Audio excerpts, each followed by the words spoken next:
tindakan konkret dalam membongkar pagar laut di Kabupaten Tangerang. Namun upaya tersebut harus diikuti dengan tindak lanjut penegakan hukum yang tegas dan transparan kepada pelaku utama agar menjadi efek jera dan tidak terulang kembali di daerah lain. Bapak Ibu hadirin yang saya hormati, terkait dengan isu-isu aktual lainnya, Komisi 4 DPR RI juga ingin meminta penjelasan secara komprehensif antara lain, pertama tindak lanjut dari penyelundupan penyu hijau di Desa Pangyangan, Kecamatan Pekutatan, Kabupaten Jemberana, Bali. Kedua, tindak lanjut desakan warga Pulau Pari, Kepulauan Seribu, DKI Jakarta yang menginginkan mencabut izin persetujuan kesesuaian kegiatan pemanfaatan ruang laut terkait pembangunan fasilitas pariwisata bahari yang diduga berpotensi merusak ekosistem laut. Ketiga, tindak lanjut penolakan warga di Kampung Tapak Kerbau, Desa Gresik Putih, Kabupaten Sumeneb, terkait adanya reklamasi laut yang akan dijadikan tambak garam. Yang keempat, tindak lanjut adanya informasi kepemilikan sertifikat HGB di perairan Sidoarjo dan sekitarnya seluas 665 hektar. Kelima, tindak lanjut penolakan warga Surabaya terkait rencana reklamasi Surabaya Waterfront Land seluas 1084 hektar yang mengancam mata pencarian masyarakat pesisir. Saudara Menteri dan anggota Komisi 4 DPR RI yang saya hormati, demikian pengantar yang kami sampaikan. Selanjutnya kami persilahkan kepada Bapak Menteri untuk menyampaikan penjelasan terkait hal-hal tersebut di atas. Kami persilahkan. Terima kasih Ibu Ketua. Bismillahirrahmanirrahim. Assalamualaikum warahmatullahi wabarakatuh. Selamat pagi menjelang siang dan salam sejahtera bagi kita semua. Om Swastiastu, Namo Buddhaya, salam kebajikan.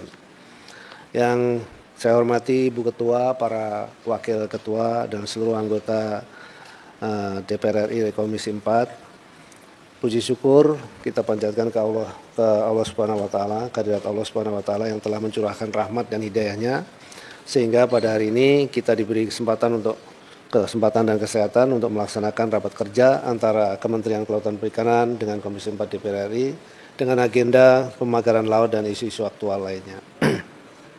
Ibu Ketua dan Wakil Ketua serta anggota Komisi 4 DPR RI yang saya hormati, berkenaan dengan progres penanganan pelanggaran KKPRL di Tangerang, Banten, dan Bekasi, Jawa Barat, dapat kami sampaikan bahwa proses penanganan yang dilakukan oleh KKP telah mempertimbangkan peraturan perundang-undangan yang berlaku, yaitu Unclos 1982, Pasal 2, Pasal 3, Pasal 4, Pasal 5, Pasal 47, Pasal 48, Pasal 50, Pasal 55, dan Pasal 76 yang memberikan hak kepada negara pantai untuk mengatur zona maritimnya termasuk di dalamnya laut teritorial, perairan pedalaman, perairan kepulauan, zona ekonomi eksklusif, dan landas kontinen.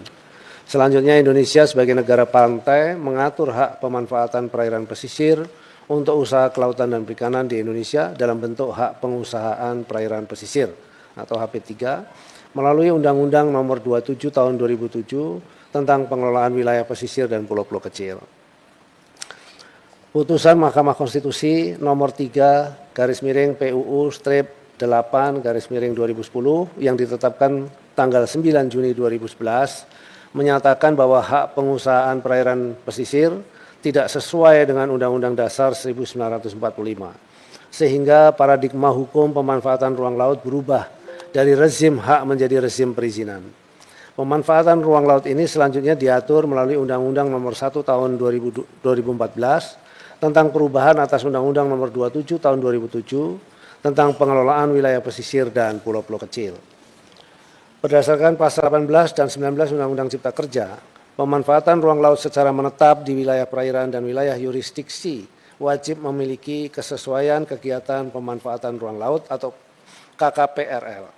Sehingga pemanfaatan ruang laut yang tidak memiliki KKPRL adalah tindakan pelanggaran hukum yang sanksinya mengedepankan sanksi administratif. Dengan mempertimbangkan dasar hukum di atas, maka sesuai dengan tugas dan fungsi, Kementerian Kelautan Perikanan telah melakukan penyegelan kegiatan pemagaran laut di Tangerang, Banten pada tanggal 9 Januari 2025 dan Bekasi, Jawa Barat pada tanggal 15 Januari 2025 karena tidak memiliki KKPRL. Hal ini perlu dilakukan mengingat kegiatan pemagaran laut yang dilakukan tersebut memberikan dampak negatif terhadap ekosistem perairan laut, mempersempit daerah penangkapan ikan, merugikan nelayan dan pembudidaya, serta mengganggu operasional PLTU Banten 03 dan PLTGU Muara Tawar Bekasi yang merupakan objek vital nasional. Selanjutnya pada hari Rabu 22 Januari 2025 telah dilakukan pembongkaran pagar laut di Tangerang, Banten, kurang lebih sepanjang 5 km yang melibatkan berbagai instansi dan masyarakat nelayan dan akan dilanjutkan hingga selesai sepanjang 30 km. Kami menyampaikan terima kasih dan apresiasi kepada pimpinan dan anggota Komisi 4 DPR RI yang telah memberikan dukungan dan partisipasi dalam proses pembongkaran pagar laut tersebut. Sebagai solusi penyelesaian permasalahan, maka tindak lanjut yang akan dilakukan Kementerian Kelautan Perikanan adalah yang pertama, melanjutkan proses investigasi dan pemeriksaan terhadap pembangunan pagar laut yang telah dilakukan penyegelan oleh Polsus KKP sesuai dengan peraturan yang berlaku. Yang kedua, konsolidasi dan koordinasi dengan kementerian atau lembaga dan pemerintah daerah untuk pengendalian pemanfaatan ruang laut secara nasional mengacu kepada peraturan perundang-undangan yang berlaku. Ibu Ketua dan Wakil Ketua, para anggota Komisi 4 DPR RI yang saya hormati, kami menyadari bahwa saat ini KKP masih memiliki kelemahan dalam pengawasan pemanfaatan ruang laut.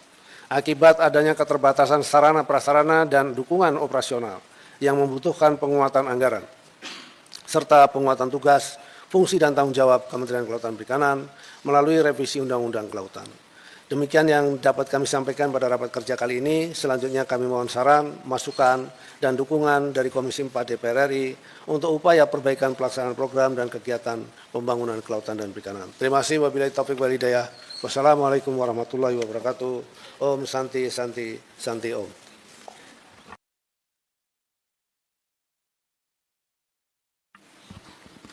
Mengenai isu-isu aktual lainnya yang kami sampaikan tadi, apakah Bapak ada jawabannya? Ibu. Ya, Jadi, ada 5 poin tadi. dengan temuan SHGB seluas 656 hektar di perairan Sidoarjo, jadi status luas yang diduga memiliki HGB di laut adalah 437,5 hektar. Landasan hukumnya, pada Perda 10 2023 tentang RT/RWP Jawa Timur, lokasi HGB berada di zona-zona pengelolaan ekosistem pesisir, zona perikanan tangkap dan zona bandar udara.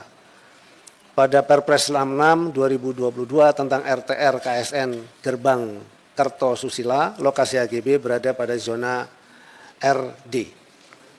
Yang ketiga, fakta lapangan, kondisi existing berupa perairan, HGB terindikasi di bawah penguasaan PT Surya Inti Permata dan PT Semeru Cemerlang.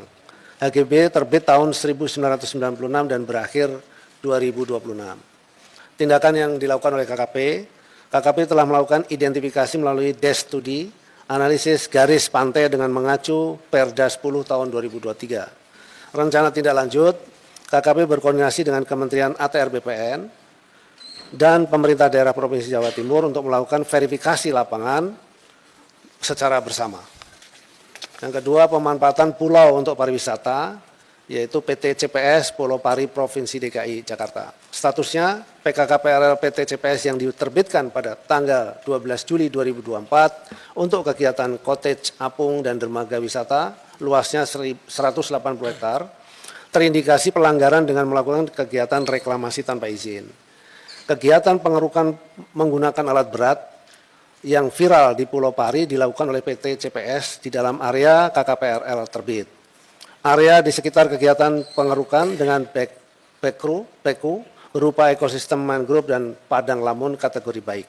Terdapat kegiatan pembangunan pondok wisata dengan metode reklamasi yang belum memiliki KKPRL dilakukan oleh subjek hukum yang sama, yakni PT CPS, di mana terindikasi melakukan alih fungsi ekosistem mangrove.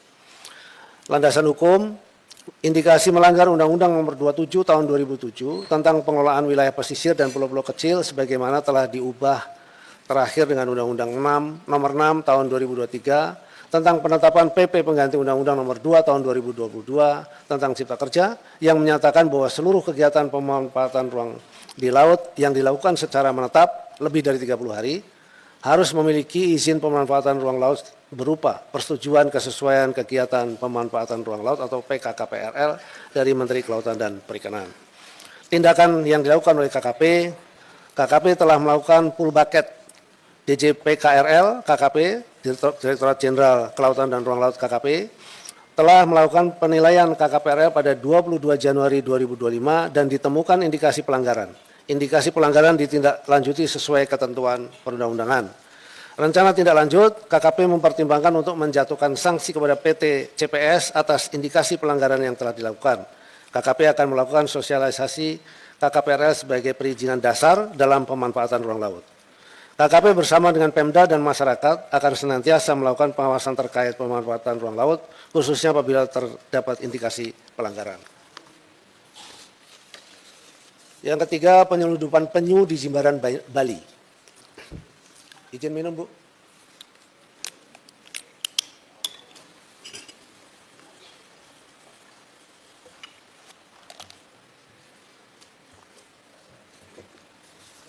Status, pada 10 Januari 2025, Polres Jemberana menerima laporan masyarakat tentang aktivitas mencurigakan berupa pengangkutan hewan laut dalam jumlah besar.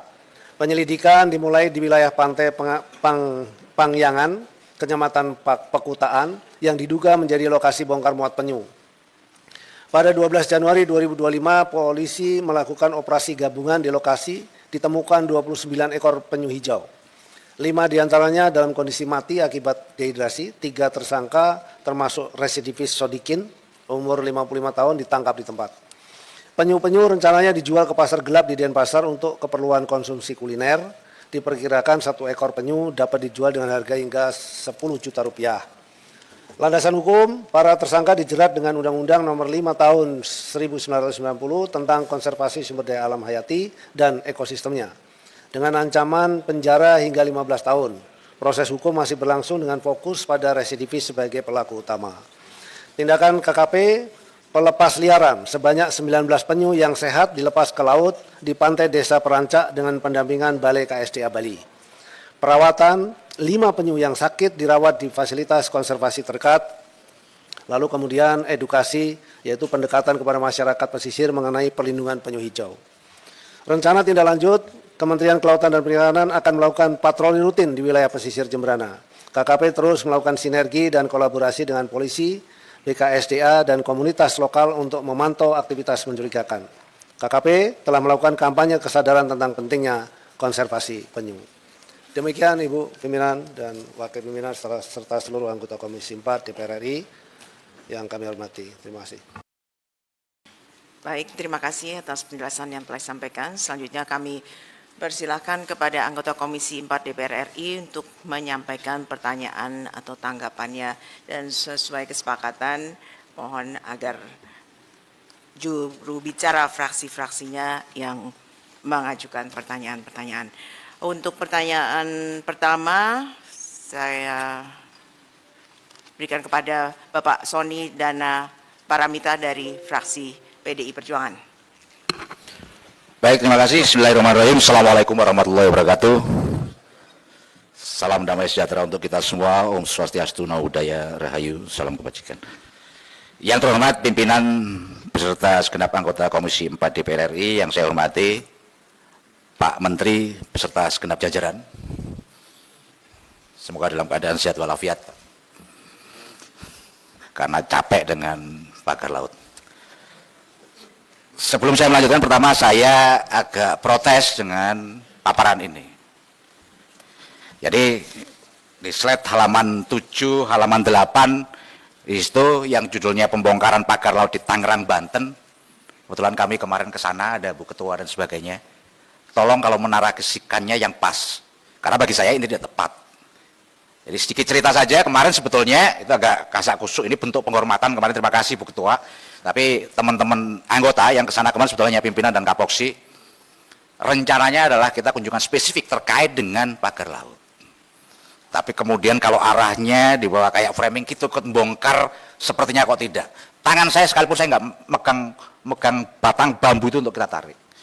Kenapa ini perlu saya jelaskan? Karena pertama, Soal apakah pencabutan itu sudah sesuai dengan aturan atau tidak, itu juga masih jadi perdebatan.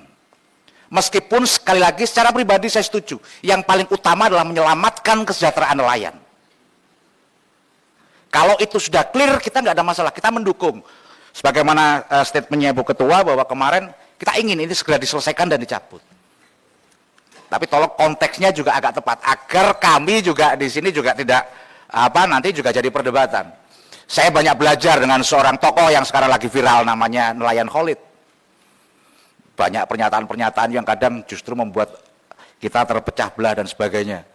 Cuman sayangnya judulnya juga agak ngeri, itu buku yang dibaca itu Logika Penjajah.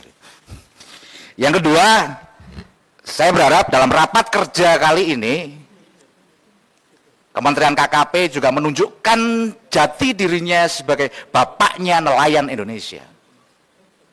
Karena sesuai dengan tugasnya adalah diantaranya adalah hal seperti itu. Kalau tugas utamanya adalah menyelenggarakan pengendalian dan pengawasan mutu dan keamanan hasil kelautan dan perikanan, pertanyaan saya pertama adalah soal keamanan tadi.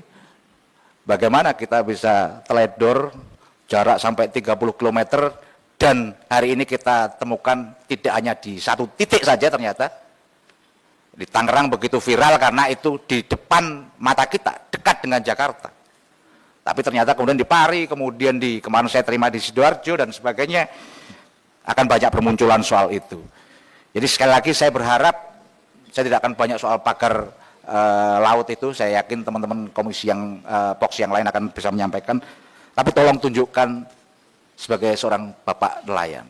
Saya tidak cukup banyak melihat pernyataannya seperti itu. Berikutnya lagi, kalau tadi salah satu solusinya adalah soal anggaran dan soal undang-undang. Tapi jauh lebih penting dari itu sebetulnya bagaimana koordinasinya. Kami ingin di forum yang terhormat ini, kalau beberapa waktu yang lalu Pak Menteri menyampaikan ini sudah tahap penyidikan, jadi jangan dicabut dulu pagarnya. Kalau sudah ada tahap penyidikan, mungkin berarti sudah ada bukti permulaan yang cukup. Sudah ada yang patut diduga siapa yang memasang bambu itu. Kita nggak perlu, kalau di medsos saja bisa tahu gitu. Kalau dulu Pak Menteri di forum ini mengutip satu ayat gitu kan, kira-kira gitu. Apa kemarin lupa saya ayatnya itu. Tapi saya juga sampaikan Pak, kulihak walakau namuron Pak. Sampaikan kebenaran itu walau pahit. Nggak usah takut siapa yang masang itu. Di belakang Bapak ribuan nelayan Indonesia siap membackup.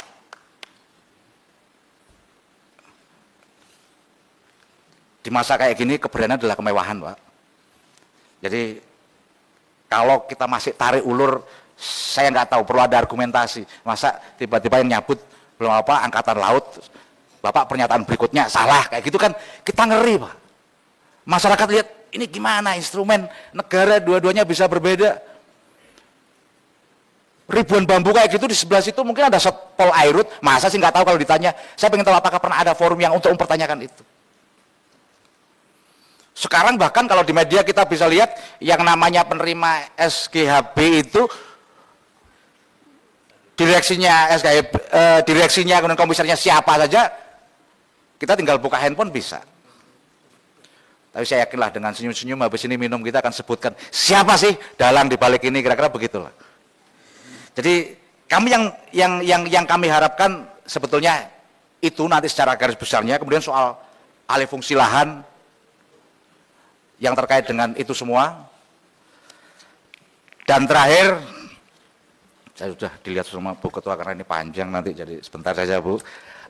Beberapa waktu yang lalu saya, kemarin 2 hari yang lalu kalau nggak salah, saya nggak tahu ikut hadir atau enggak, ini ada forum dari masyarakat Madani Maritim. Bu Ketua yang malamnya saya ketemu sudah sampaikan, jadi akhirnya sore itu kami terima. Intinya adalah ini selaras dengan pernyataan Pak Presiden yang akan mengevaluasi PSN. Mereka menolak reklamasi pantai di timur Surabaya terkait dengan proyek Surabaya Waterfront Land. Dan kenapa ini juga penting, saya sampaikan langsung nanti kepada Pak Menteri dokumen ini. Pertama, janji saya kemarin juga ini akan saya serah langsung dan terima tangan Pak Menteri gitu. Yang kedua, ini kalau diteruskan Pak, ribuan anak-anak Bapak sebagai nelayan di sana akan kehilangan mata pekerjaan. termasuk soal dampak lingkungannya. Oleh karena itu setelah ini saya selesai, izin Bu saya serahkan secara langsung biar saya tidak berdosa karena sudah berjanji. Kurang lebihnya mohon maaf. Assalamualaikum warahmatullahi wabarakatuh.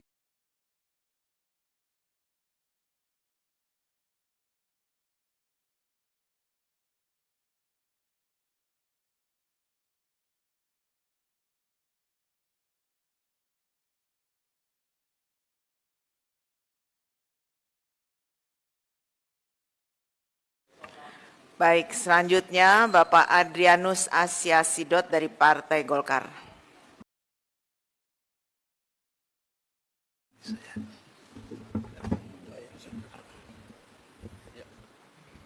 Baik, terima kasih Bu Ketua. Assalamualaikum warahmatullahi wabarakatuh. Salam Om Swastiastu, Namo Buddhaya, salam kebajikan, salam sehat untuk kita semua. Yang terhormat Ibu Ketua Komisi 4 DPR RI beserta seluruh pimpinan dan rekan-rekan anggota Komisi 4 yang saya hormati Bapak Menteri Kelautan dan Perikanan beserta seluruh jajaran. Terima kasih atas kesempatan ini. Ada beberapa hal yang ingin kami sampaikan dan sekaligus juga saya tanyakan. Yang pertama, kalau kita mengacu kepada keputusan MK nomor 3 garis miring PUU garis penghubung 8 Romawi garis miring 2010 yang mengubah Undang-Undang nomor 27 tahun 2007 dengan Undang-Undang nomor 1 tahun 2014. Di situ jelas bahwa yang namanya laut tidak bisa disertifikatkan. Nah, ini ada HGB, bahkan juga sertifikat hak milik. Nah, ini kan jelas-jelas pelanggaran terhadap undang-undang. Pertanyaan saya yang pertama, apa sikap dari Bapak Menteri beserta jajaran dengan adanya pelanggaran ini? Ya. Dan apakah Bapak Menteri dan jajaran berani mencabut atau mengusulkan pencabutan sertifikat hak guna bangunan maupun apalagi sertifikat hak milik di atas laut dimaksud? Itu yang pertama. Karena ini jelas-jelas melanggar undang-undang, ya. Kemudian ini masih soal pemagaran laut. Tadi teman dari PDIP juga sudah menyinggung soal koordinasi. Dan kebetulan ini juga disampaikan oleh Bapak Menteri di halaman 9 mengenai solusi penyelesaian permasalahan itu akan dilakukan secara koordinatif dengan kementerian atau lembaga yang lain. Nah, persoalannya itu memang di sini, ya. Mungkin inti persoalannya itu ada di koordinasi ini. Karena kata ini memang sangat gampang diucapkan, tapi untuk prakteknya ini sangat sulit, ya. Apalagi ini menyangkut banyak kementerian atau lembaga yang lain yang masing-masing punya kewenangan, merasa berwenang, memiliki otoritas terhadap laut ini, terhadap pesisir, pantai dan laut. Jadi ini sangat sulit untuk dilakukan, tapi hal yang menggembirakan karena Bapak Presiden sendiri selaku pimpinan tertinggi sudah memiliki komitmen untuk mengatasi masalah ini. Nah, kami dari Komisi 4 menunggu, Pak, ya.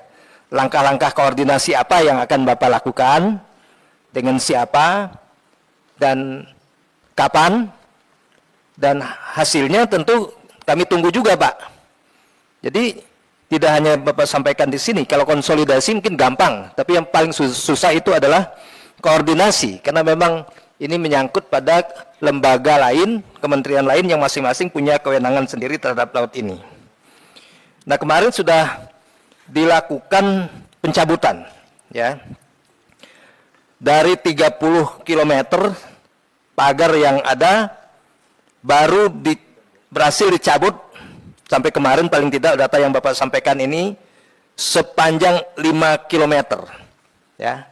Nah, lalu sisanya bagaimana, Pak? Siapa nanti yang akan mencabut? Karena kemarin kan semua unsur terlibat, ada KKP, ada juga DPR, ya, TNI Angkatan Laut, Polri, Bakamla, KPLP, Pemprov Banten. Ya, nah siapa yang menjaga ini dan menjamin bahwa sisanya itu akan dibongkar? Ini tolong juga nanti disampaikan. Kemudian yang berkaitan dengan PSN di PIK 2 yang menyangkut hutan lindung mangrove di sana yang sudah diajukan untuk alih fungsi. Kalau melihat kondisi, kami kemarin meninjau ke sana, saya minta bahwa ini jangan diizinkan, Pak. Ya. Karena nanti kalau ini dibangun menjadi perumahan, itu dampaknya pasti akan baik dampak lingkungan, dampak sosial, ini pasti akan lebih berat daripada yang sekarang ini. Sementara PIK sendiri itu kan masih punya lahan yang luas yang belum terbangun. Kenapa tidak dioptimalkan aja di situ? Kan ini saya melihat orang ini bukan lagi masalah kepentingan, tapi ini sudah masalah keserakahan, ya. Sudah ribuan hektar yang belum terbangun, masih minta lagi hutan lindung mangrove. Dan sudah diajukan oleh pemerintah Kabupaten Tangerang. Sementara dijanjikan akan diganti 2 kali lipat, tapi di mana belum jelas, belum tahu. Kalau penggantinya walaupun 10 kali lipat tapi di atas gunung, ini kan nggak ada artinya. Harusnya kalau itu diganti, ya diganti di pesisir laut juga. Mungkin itu Ibu Ketua yang bisa saya sampaikan. Terima kasih dan mohon tanggapan dari Pak Menteri. Saya akhiri billahi taufik wal hidayah. Assalamualaikum warahmatullahi wabarakatuh. Salam. Selanjutnya Ibu Kartika Sandra Desi dari Partai Gerindra. Terima kasih pimpinan. Assalamualaikum warahmatullahi wabarakatuh. Yang kami hormati Ibu Ketua, pimpinan dan seluruh anggota Komisi 4, Bapak Menteri Kelautan dan Perikanan RI, beserta seluruh jajaran yang hadir pada rapat siang hari ini. Kami dari fraksi Gerindra kurang lebih sama terkait pagar laut ini dengan yang sudah disampaikan oleh terdahulu fraksi PDIP maupun fraksi Golkar, bahwa yang paling penting dalam hal pagar laut ini kita meminta KKP ini untuk lebih berkoordinasi dengan mungkin ATR BPN dan tentunya lebih bersinergi dalam hal pengawasan bersama dengan TNI Angkatan Laut dan Badan Keamanan Laut. Yang jelas, fraksi Gerindra dalam hal ini sangat mendukung upaya yang telah dilakukan oleh KKP terhadap permasalahan pagar laut ini, tentunya menindaklanjuti arahan Bapak Presiden untuk mengusut tuntas masalah kasus ini. Kemudian kemarin kami dari Komisi 4 sebagian, terutama saya beserta rekan-rekan, ke pagar laut yang di Bekasi. Mungkin ini agak sedikit berbeda kasusnya dengan yang di Tangerang, karena ini memang sudah diketahui bersama baik pemiliknya dan ini merupakan investor untuk pembangunan pelabuhan. Ini agak berbeda Ibu Ketua, karena dia juga kemarin pada saat paparan sudah menunjukkan sebagian surat-surat izin yang lengkap terkait dan juga punya SHM, itu masalahnya. Hanya dari KKP yang belum mengeluarkan izin. Kenapa yang di Bekasi ini justru perlu koordinasi yang lebih penting? Karena ini sudah terjadi ganti rugi terhadap nelayan dan separuhnya itu malah sudah ditimbun. Dan kita berpikir kemanfaatannya ke depan dengan adanya pelabuhan ini, tentu kita berharap nelayan di sana akan lebih bisa terbantu dan perekonomian masyarakat. Tapi tentu tetap mengedepankan kepentingan masyarakat dan ekosistem laut. Dengan adanya pagar itu terganggu juga masalah PLTU, alur lintas uapnya atau arus airnya. Jadi ini banyak dampak yang di Bekasi. Jadi kami mohon KKP untuk benar-benar bisa berkoordinasi dan menindaklanjuti karena ini sudah separuh jalan kasarnya. Ini lebih harus hati-hati. Karena dia juga pegang perizinan yang sudah dikeluarkan oleh pemerintah daerah Provinsi Jawa Barat.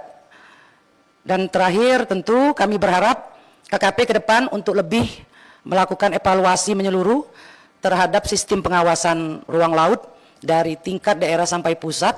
Jangan sampai viral dulu baru kita tahu. Kalau bisa terlebih dahulu kita mengetahui sehingga bisa mengambil langkah-langkah konkret. Mungkin itu Bu Ketua, pimpinan dan rekan-rekan Komisi 4. Terima kasih. Wassalamualaikum warahmatullahi wabarakatuh.